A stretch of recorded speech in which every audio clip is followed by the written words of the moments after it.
Hey guys, welcome back to my channel. I'm gonna call this Car Chat Tuesday. um, I am currently sitting in the car. My daughter is in occupational therapy right now, and I thought I would just kind of give you an update with that, as a bunch of you over on my Instagram message that you would like to see the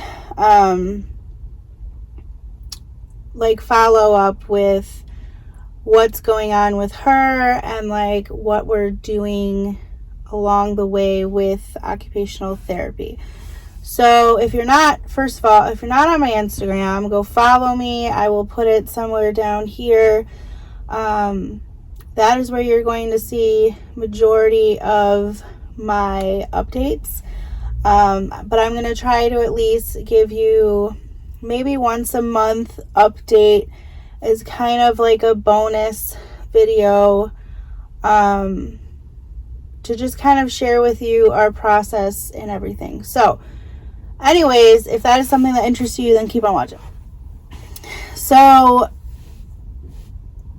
over a year ago now, we started Molly on talk therapy, which they play games and they talk and stuff like that.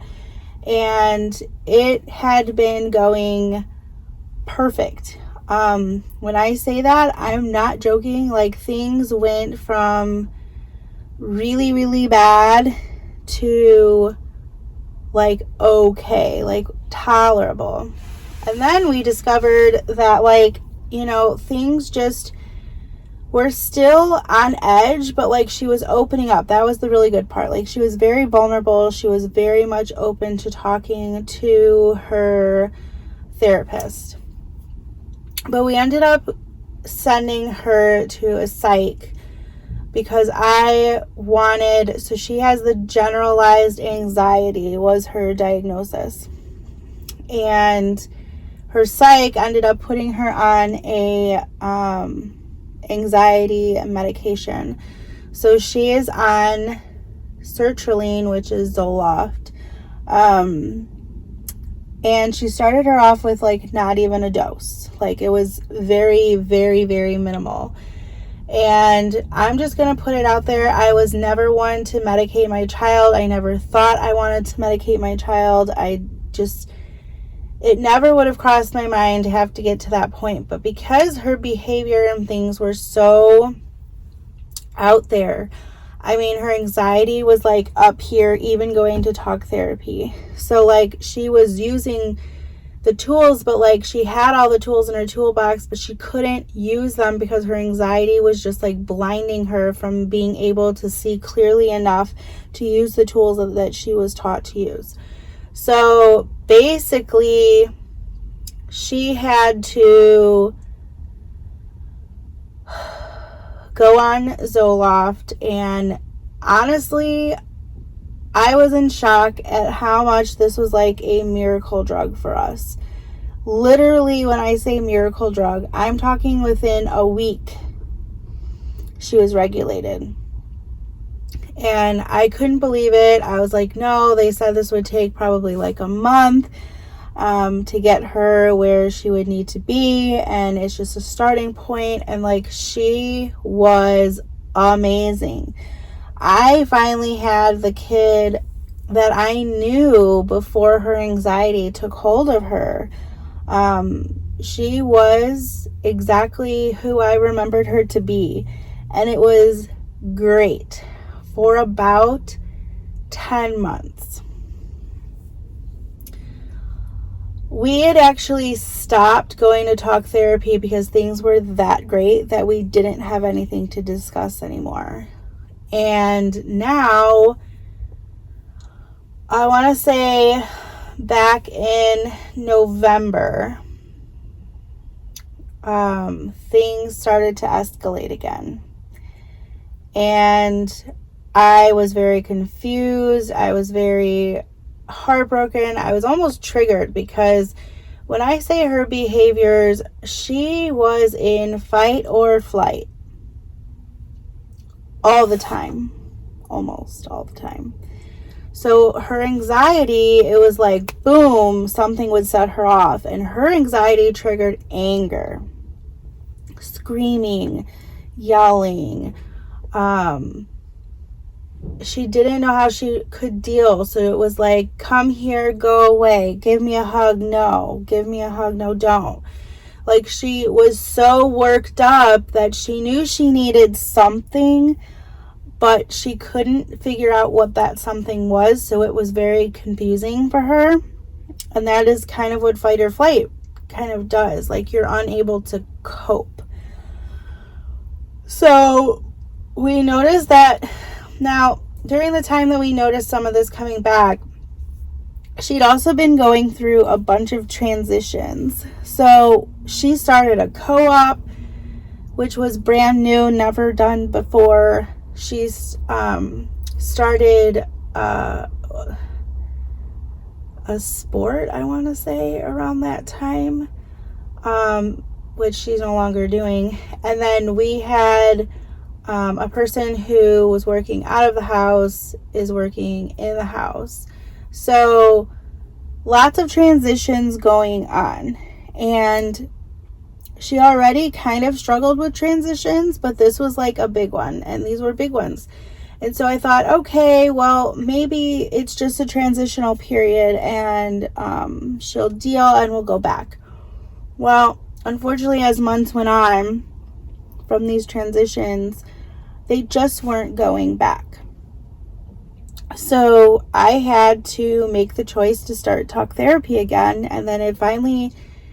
her psych upped her medication to an actual dosage, and nothing was working. Talk therapy wasn't working. Her dose was like the miracle drug that worked for 10 months just stopped working. So her psych has recommended us to go to, he actually recommended us to go somewhere else. And I was like, no. Her therapist recommended that maybe she start to go to occupational therapy, because two of her biggest triggers are sensory related. She struggles with her clothes a lot. She wants to wear something a little bit baggier. She doesn't like it super tight, even though it used to be the opposite. And then, so her biggest things were like morning, getting dressed in the morning, and like bedtime. And no matter what you did, it didn't help. Like, nothing helped the situation. And the medicine took all of that away for 10 months.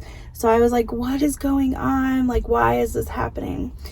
So we signed her up for occupational therapy. And I'm going to be honest, like, this is very expensive.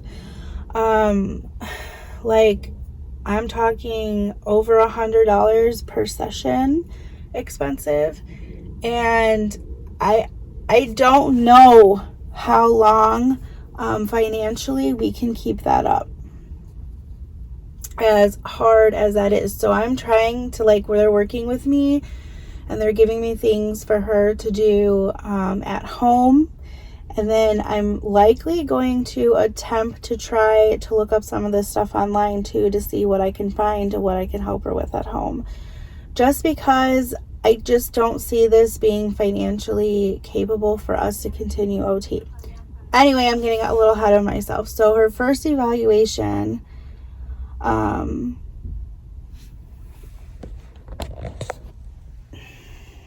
was like a lady watching me. Sorry.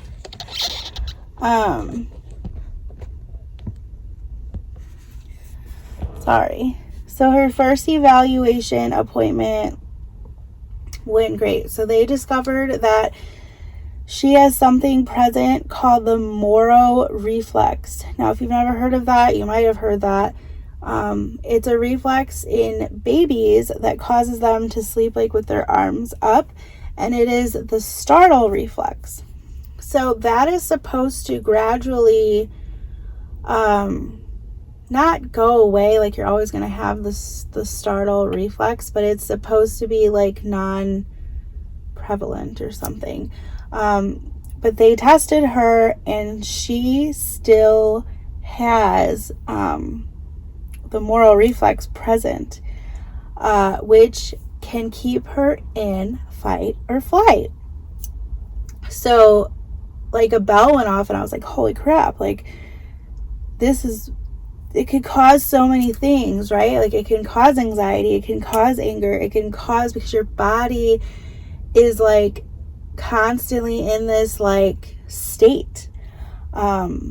So they are giving us some exercises to do at home. They're like these starfish pose where you're like a starfish and then you like come in. And other types, they are giving her weights. They're working with weights because apparently it can cause your core muscles to be weakened. So her muscles are weakened as well. And it can cause like a little bit of, I want to say like coordination, not coordination, but like kind of like how you're off balance, maybe is the right word. So they're doing like, she's getting a weight ball and she's doing like hopscotch with a weight ball and crisscrossing her feet and doing exercises like that, and jumping and crossing her feet. And then they also found that she has something with her interoception. I think that's the word. I could totally be wrong. I'd have to go back into her evaluation report.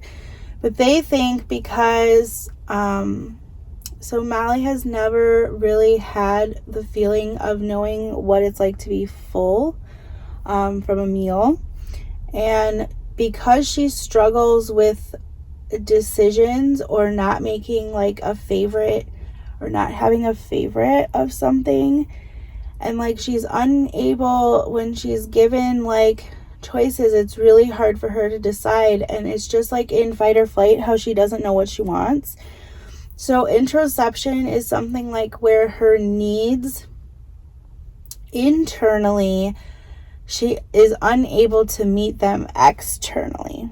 So like her perception almost of things is different. I don't know. I'm probably completely butchering what this professional has told me, but I'm trying just to give you a brief update. And they're working with her on all of those things. So they're doing behavioral and they're doing the exercises for her core and this Moro reflex. So we are on our third session. Technically second session, because the first one was the evaluation. So we are on our second session and she really enjoys coming here. So that is a big plus. The problem is that like they're in a gym. So of course like she wants to come, right? Like they make it fun because they're doing these fun things. But Molly is so smart, you guys. Like she's so smart and she's so intuitive and like curious and just, you know, like she's also a she's also a perfectionist, which can be really, really not cool.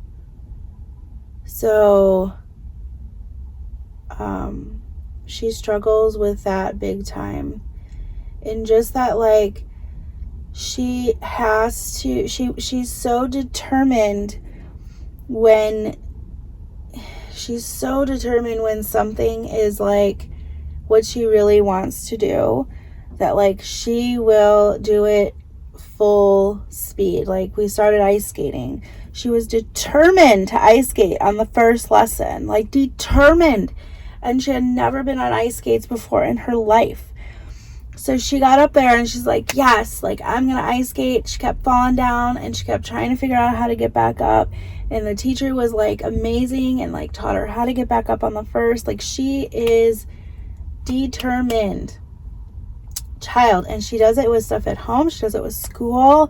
And I love that about her, but I don't want her to think that it has to be perfect the first time. Like mistakes happen so that you learn from them. Anyways, I'm getting off track here, but I just wanted to give you guys a quick update because you guys on Instagram over there told me you wanted to see our process. So that is what they're doing right now in OT.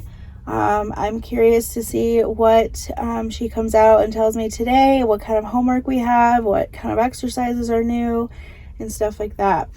So if this is something that you guys want to continue to see updates for, please let me know in the comments. If you have a struggling kiddo that you may be thinking about doing OT, or if you have something similar and you want to talk about it, like, I am all willing to talk about it. This has been a really big impact in our lives, and we just want to do everything possible to get her the help that she needs so she can strive and thrive in her life. So, yeah, please leave me a comment below and let me know, and I will see you in my next video. Bye.